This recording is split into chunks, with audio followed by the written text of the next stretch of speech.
Flashback stories. October 23 morning. The alarm had already gone off 3 times before I opened my eyes. A glance at the clock makes my stomach drop. Oh shit, it's already this late? I scrambled to get ready, throwing the same outfit from yesterday. I shoved my tablet into my bag. Red Haven University main lecture hall. I step inside quietly as I can and scan the rows until I spot him in the middle of the section, wavely settling with an open seat beside him. Squeezing past the line of students already settled in, muttering apologies under my breath, I finally reached the spot. Your hair is a total mess. What'd you do? Did you sleepwalk all the way here? Very funny. Thanks for the seat, though. I settled in at last, letting my gaze drift towards the front of the room. Wait. Hold the horses. We've got an old guy. We have somebody with. He has like a triangular thing. He has to sound good, right? I like older men looking thingies recently, so maybe he's gonna be our type. He's been secret on the frontiers of research and enterprise, with emotional perception collides with business and ethics. He is Liv Kazama, CEO of Nexicorp. At the same time, he serves as a junior professor at Redhaven University, his name whispered from academic halls to corporate boardrooms. For although the act condemns the doer, the end may justify him. Niccolo Machiavelli, Huh. a principle that has endured for centuries. I'm not sure if I like his voice. It feels a little young. It feels a little young for me. The idea is deceptively simple.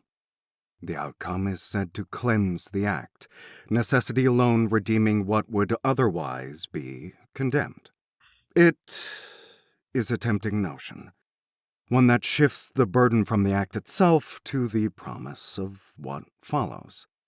He feels like the father of Draco, actually, now that you put it like that, Shady. The auditorium held steady, the faint glows of scattered tablet screens reflect across attentive faces. Their users motionless as if pinned in place by the weight of his cadence. But what greater injustice is there than the one that parades as He justice? sounds like Severus A Snape. result cannot Potter. sanctify a path that corrodes its own foundation. When the means are poisoned, the end is already compromised. He speaks like Severus Snape. He sounds like a mix of Severus Snape and Draco Malfoy's dad. His demeanor, his voice, the arguments pressing forward with such exact control. And a thread, deep red, steady, almost unmoving, unlike the gentle sway they usually carry. It doesn't make sense. Thread like this means history, shared ground, something built. But I don't know what this means. I don't know this man. I've never met him before. History offers us more than examples of progress bought at untenable cost. It shows us how quickly necessity becomes a pretext, how easily ambition dresses itself in the language of the greater good. The most dangerous lies are never spoken outright. They are told through results presented as proof that the path was justified. He does have the type of voice that kind of makes you shut up. Let me ask you this. Which view should guide us? Should ethics be absolute, or should they bend under the prominence of ambition? His eyes travel across the rows, detached yet deliberate, until they halt on me? The young lady with red flower in her hair, a few rows from center. Would you share your perspective? Me? I have a flower in my hair? Why would I? Can I save? I feel like I don't want to fuck up because he's the one I like, but absolutes don't always fit reality. Absolutes don't always fit reality. I feel like it's absolute power. Sometimes you have to weigh outcomes. One life can save many. Pragmatism. Yet every compromise sets a precedent. Who decides where the line is drawn? Of course, out of everyone here, he had to call on the girl who slipped in late looking barely awake. Or did he notice something too? Nah, I'm just tripping. Probably not so awake after all. Ends and means are never separate. To believe otherwise is the beginning of corruption. Principles that bend any convenience are not principles at all. They are excuses, masked as virtue. For you, this will not only be theory. In research, in enterprise, even in your own handling of link types. Where you stand will matter. Okay, I kind of like him, not gonna lie. I like the black hair, I like the grayish. That is all for today. Applause follows at once, formal and steady, rising to fill the hall. Liam Cosmo steps away from the podium, movement efficient, already drawing a phone from his pocket. By the time he leaves the stage, his voice is low into the receiver. If he'd called on me, I'd have been a total mess. You just laugh it off. No way! I'd still be shaking. I actually am, just at the thought of it.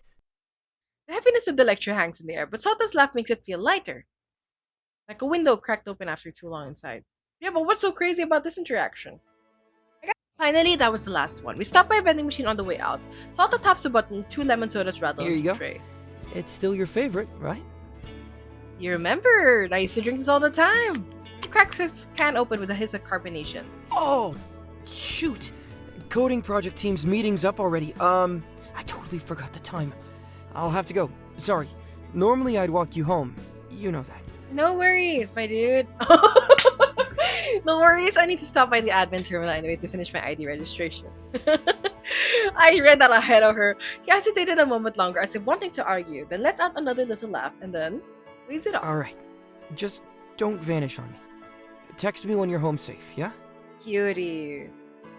That's so cute. He's cute. I kind of like his attitude though. I like the best friends type of thing. Like having somebody quietly devoted to you is kind of nice. I gotta lie. Like I'm kind of into it. After I finished registering my ID at the administration terminal, most students have already left. That took a while. The main hallway lights are shut off. Am I gonna meet the hot old man? Oh my god! My footsteps carry through the empty corridor, sharp against his hands as I make my way towards the exit. Give me the hot old man. From this side, an arm extends out of a recessed doorway, cutting across my path. I freeze, my shoulder nearly colliding with his hand bearing my way. Following the line, his sleeve upwards, I instinctively lift my gaze, caught by the same gray eyes that questioned me this morning. Hi! Oh my goodness, Mr. Professor Kazama. You signed their agreement. Do Do you even know what you agreed to? Give me a bit. What? Oh, I can't pause. I don't quite understand. I take a small step back, but his presence follows. His left arm shifts, palms resting flat against the wall beside me. The dull thud carrying to the empty halls. Excuse me? Hold on, Daddy, indeed. He crowds in as the space between us shrinks and my back meets the cold wall. I can't pause, guys. My breath hitches shallow against silence. The game's not letting me I pause. thought you'd be more careful. Smarter than letting Cinefus get their hands on you so easily.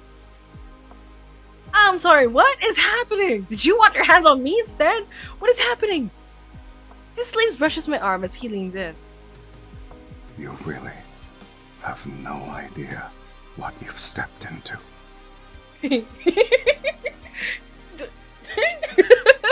Yes? Her heartbeat, the third between us pulses, jagged at where it should be steady.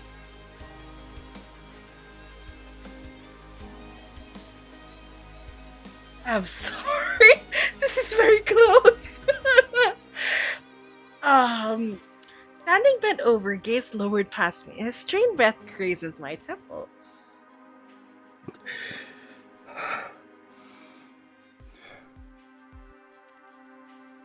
I can't even click, man. Like, the game won't let me. I can't help but stand frozen, my eyes fixed on him until his lift to meet mine. He looks raw, almost pleading. Fuck is happening, my dude? He looks kind of depressed. Does that make him hotter? It does make him hotter. Not gonna lie. He looks so hot right now. But then he pulls back at once. Where did his coat go? Did he just strip in front of me without me realizing? I like the depressed look. Oh, he's so sad! He smooths a jacket with a precise tug, composed snapping back into it. His eyes are kind of red. I exhaled without meaning to, only then realizing I'd been holding my breath. Forgive the manner of my approach. That was inappropriate. Did you see that? The manual input return.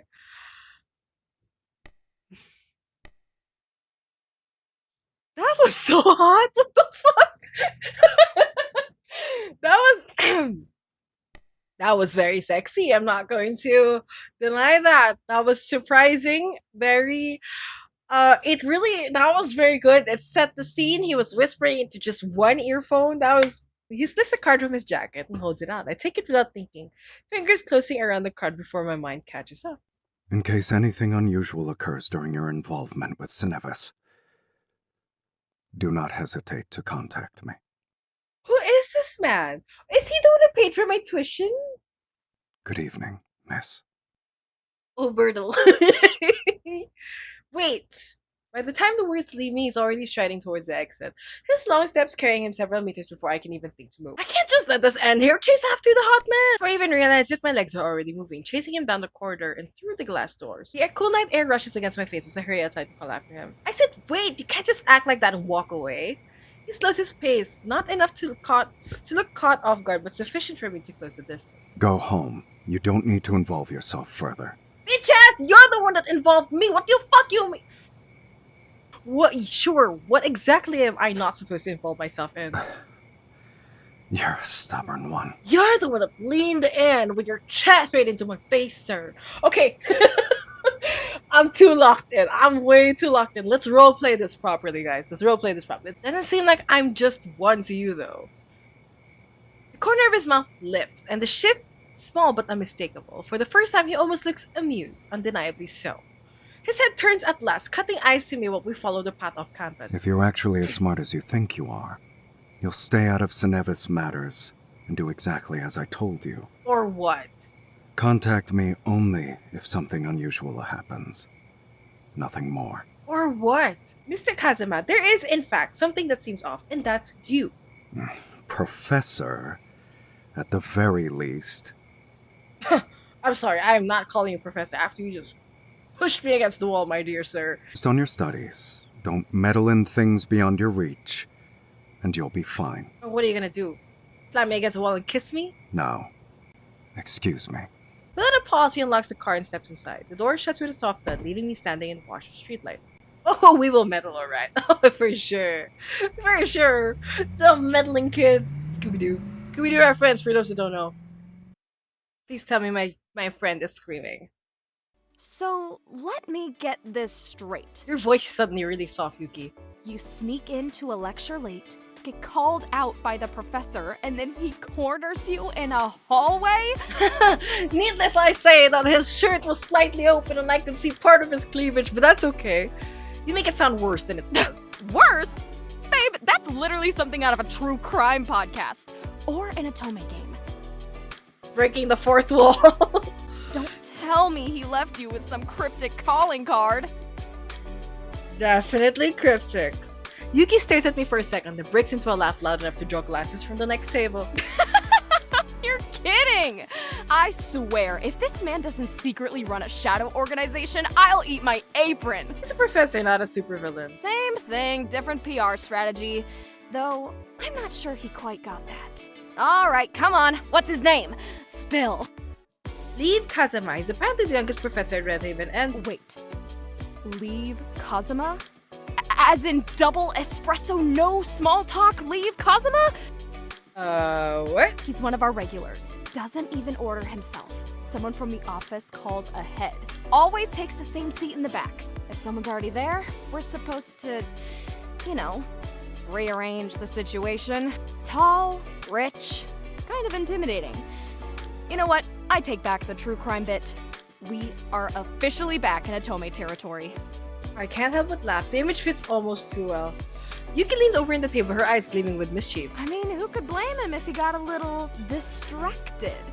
You're kind of unfairly cute when you panic. I just realized we didn't get a cutscene with the guy that you want to make beg, right? Chalice? Like, the purple streak hair guy. We didn't get a cutscene with him. Yeah, right. I'm sure that's what we saw. Well, I'm sure that's what he was thinking while interrogating me. Hey, I'm just saying. Youngest professor on the campus, CEO, jawline sharp enough to cut glass? Girl, I've seen people fall for less. That night in the hallway didn't feel coincidental, and 2 days later I found out just how right that feeling was. More things happened. Is this gonna be the last love interest? Because we've already went, it's so bright. Jesus Christ. Cinevis Research Institute. I step out of Dr. Shinonome's office in the corridor. Night has settled outside. Half lost in my thoughts, I only become aware of someone approaching from the opposite direction where they're almost upon me. Miss? Are you that tall? Or do you just not fit in my screen? My full name? He comes to a smooth stop in front of me, tall enough that I have to tilt my head back a little more so it feels natural. More than feels natural, and extends his hand in a courteous gesture, his palm slightly upturned. My dude, you are wearing white in a white corridor. You hurt my eyes. He is tall though. I love tall men. I also love tall women. Catching the overhead light with a lustrous sheen, like silk threads pulling taut. Aziel Viri. Isiel Viere. You could say I oversee this branch of Cinevis. This branch? I returned the gesture, placing my hand in his. Oh shit, okay. The segment plays automatically. He keeps my gaze as his other hand closes deliberately over mine. His eyes deep, warm brown at first, threaded beneath with an incandescent red that flares briefly when his lashes dip. It's a pleasure. I really wanted to. I make it a point to personally welcome our more interesting participants. Thank you. And how exactly is this welcome going to go? Because it doesn't auto seem interesting? Oh, I see. Dr. Shinonome speaks very fondly of you. No. Though the I data can't speaks turn for off the itself. autoplay right now, Chalice. The game said so. Like, it said that it would just autoplay first. A link type like yours is not something one encounters often. Like, I can't undo it. That's something one encounters often. It would be wasteful not to give it the attention it deserves. Uh-huh. I mean, I don't mind it. It's a cutscene. This is like their version of a cutscene. He keeps his hand enclosed as he speaks, long enough for the moment to stretch past what feels necessary. You can let go now. I suppose I should feel flattered. Oh, suspicious! This is getting a little... The thought slips away mid-formation as the hallway gradually seems to lose its depth. Sorry, are we getting knocked out? The light flares all at once, sharp enough that I have to narrow my eyes. A faint sting looming behind. Oh shit, we're gonna get knocked out, guys. I hope the sessions haven't been too overwhelming. Oh shit, the hallway is getting brighter. The transition into a controlled research environment can be a lot for a first-year student. He does give me vampire vibes, Hiro. You're not wrong. Oh god. Somewhere between our hands, a familiar tension stirs. The red thread between us tightens into awareness, faint at first, then trembling. Its glow pulsing softly as it's drawing its breath. My fingers curl without thinking, tightening around his. His thumb shifts slightly against my knuckles in response to contact grounding me, even as my own breath and heartbeat goes increasingly loud in my ears. What's happening? Fuck. Are you feeling unwell? Yeah, you're fucking sucking the blood out of me, I think. The sensation settles into something warm and steady, spreading quietly through my chest. Oh, that's so cool! The game did that so subtly! With it, whatever tension had risen a moment ago ebbs, leaving behind a calm that almost feels reassuring. No. Dude, that was really fucking cool, not gonna lie. The cutscene did it so smoothly, you didn't even notice that, like, the background was going white. No. I'm alright. I think I didn't drink enough today. His hands finally withdraw, smooth and unhurried. The absent leaves behind a faint echo of warmth. Then you should be more mindful of that. Regardless, I look forward to working with you. Somewhere down the corridor, an office door opens. Dr. Shinonome stands halfway in the doorway, his gaze lowered slightly, hands still at his sides, as if unsure whether to move at all. In Japanese, okay. My gaze is fixed on Aziel's hand, though the warmth still slow to fade. Takuma, there you are. I was just explaining how exceptionally rare we both consider her link type to be. The praise settles somewhere warm in my chest, soothing in a way I wouldn't expect it to feel. Takuma lifts his head just enough to acknowledge us. But I won't keep you occupied any longer. He steps aside, clearing the hallway with effortless courtesy. The hallway that opens up before me appears even colder, like a place I reluctantly stepped into. Thank you for having a good afternoon. You as well. Thank you, have a good afternoon. Good afternoon, miss. Okay. No, that's not funny. What? I'm serious. Something about that doesn't sit right with me. Wow, harsh. Are you impersonating Professor Kazuma right now? Yuki doesn't smile, not even a little. He was just being attentive, I guess. I probably just stood up too fast or something. Maybe, but I wouldn't want to be alone with. You're not really joking, are you? No, I'm not. She studies my face for a moment longer than usual. Also, drink some water. Seriously, you look spaced out. I was drinking And enough. So, this Dr. Shinonome you mentioned, is he just as sketchy? Gods no, if anything, he's a little awkward in an endearing way. It's nice though that the demo that they have is like flashbacky type, so it doesn't feel forced. Good afternoon, miss. Welcome to Cinevis Research Institute. Do you have an appointment? Yes, under AC Orbital for the link type study. One moment. She scrolls through the monitor in front of her, then gives a small nod. Ah, here you are. You're scheduled in room C12 today. Isn't that usually with Dr. Shinonome? She glances up, seeming mildly surprised. Is that important? Do you need Dr. Shinonome specifically? No, just asking. It's fine. I really like the way my main character looks, by the way. This C12 is correct. You can head out the hall and take the elevator to the third floor. I'm halfway to the elevator when someone turns the corner. White coat, white hair, and his thin, hollow tablet tucked under one arm. Miss, you're early. That's good. Oh, Dr. Shinonome. I was told to go to C12. He pauses and studies me for a second, then glances at his tablet. That must be a scheduling error. Your session is with me. Okay. Please, this way. He steps past and opens the door to his office lab. After you. Thank you. Ay! Thank you. Oh, there's an axolotl! Is this game by 2.5 Studios? I walk inside and the door closes softly behind me.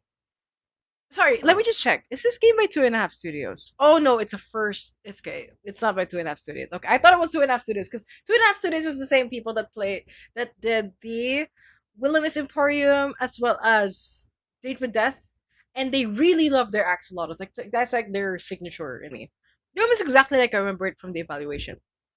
Neat and tidy, except for the desk, where a mix of printout notes and books is spread all over. But what really draws my attention is the aquarium in the corner of the room, which I very professionally pretend not to stare at the last time. Dr. Shinonome not here yet. I step closer to take a proper look. A pink axolotl drifts lazily through the water, its tiny legs paddling clumsily. Up close, it's even cuter. It was indeed a switch-up. I jumped. Oh dear, I swear that door didn't make a sound.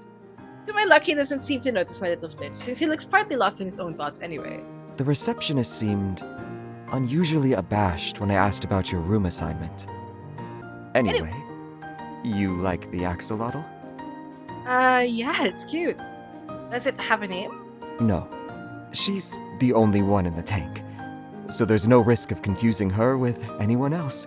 Also, axolotls don't respond to names the way a dog or cat would. I kinda like him. It's They kinda can cute. perceive low-frequency sounds through vibrations in the water, but their recognition abilities are limited, mostly to scent and simple visual cues. I kinda like Takuma, not gonna lie. He has that cute vibes. Meaning, she most certainly wouldn't know about it. Somehow that's both logical and a little sad. But he keeps saying she, that's unexpectedly adorable. I'm sure she's perfectly happy with that one then. Or we continue. Let me confirm your current classification. Link types are currently categorized across 3 dimensions: direction of influence, modality, and volitional control. He glances at the tablet. Based on your evaluation, your link type is marked as bidirectional, perceptive, and passive. Does that alignment match with your own experience? Yeah, sounds right. I don't manipulate anything, I just see things, and only in connection to other people. To the individual you're interacting with? Not exactly. It's more contextual. If there's something meaningful between us, the thread appears. If not, nothing.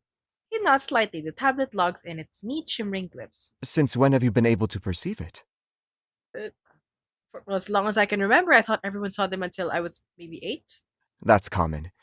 In families without existing link types, early manifestations often go unnoticed or are dismissed as imagination.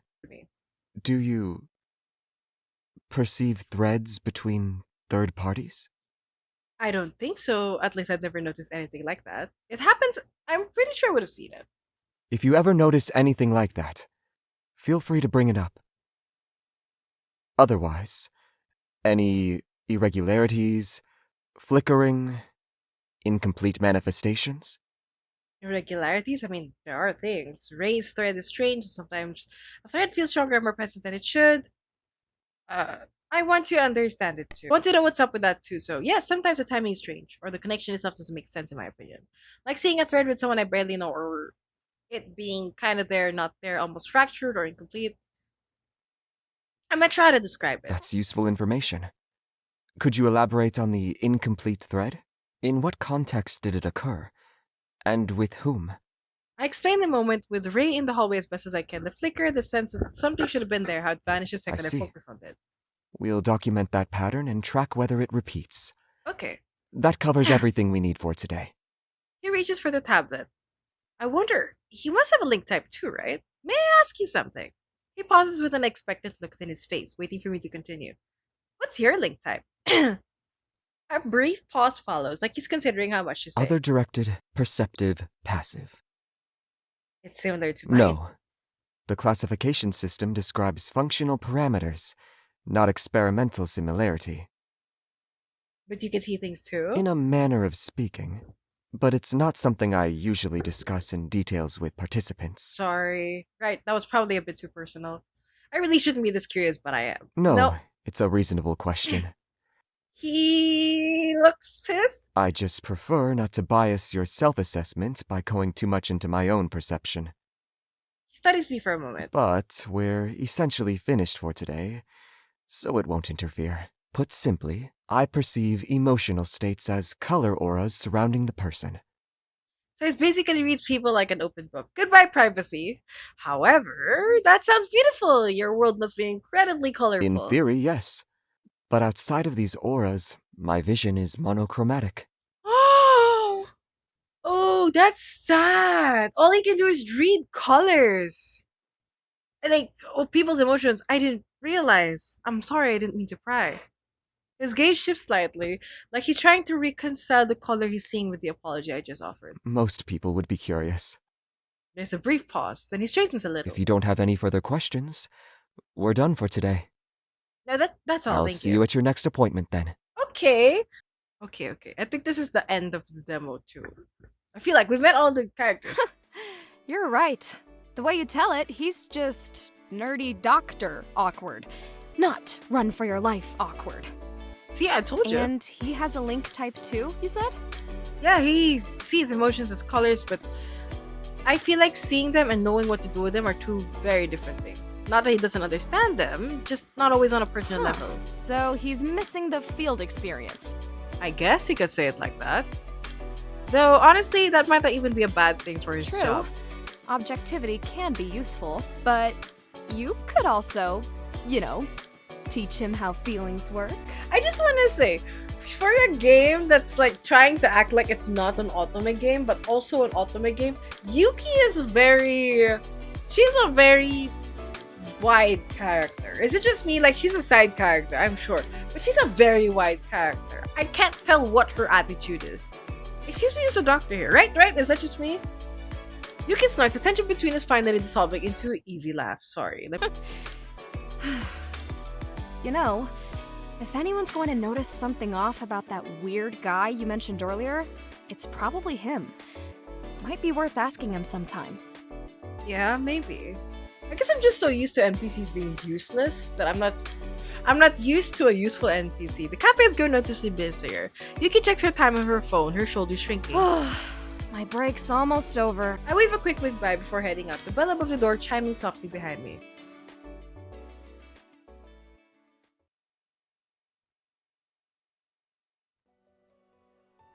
There's comfort in knowing that some bonds exist beyond words, that not every connection needs to be understood right away.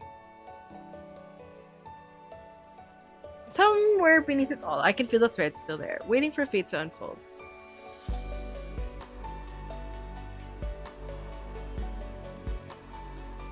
Okay, so that's good that we pushed it over to the end. Heck yeah! So if you guys are ever interested in supporting this game, feel free to go to its Kickstarter. It's super fun. Honestly, I came into the game without any expectations. So given that a lot of it has been voiced, that was very, very good in my opinion. I feel neutral about a lot of the characters, but the one that I'm most interested in is the hot daddy, not gonna lie. So, that's pretty much it. I am looking forward to seeing more of the game. I think the concept of the link type is nice. Like I like the main concept of the game, so I want to see a lot more of this game. It does seem good. You're right, Tito. It does seem good. So for those watching on YouTube and for those on Twitch, if you're ever interested in checking it out, please do. It's a great game, honestly.